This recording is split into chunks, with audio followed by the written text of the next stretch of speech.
Hello, in front of me I have COLMI V31 watch, and I'm gonna show you how to soft reset this device. First, we need to wake up the screen on our watch. You can do it by pressing the side button. After you wake up the screen, you can swipe down from the top of the screen to open the quick panel, then tap on the settings icon.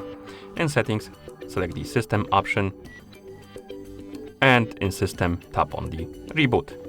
Then tap on the check mark to confirm. And after a second or two, your watch should reboot into a system. And that's how you soft reset this device.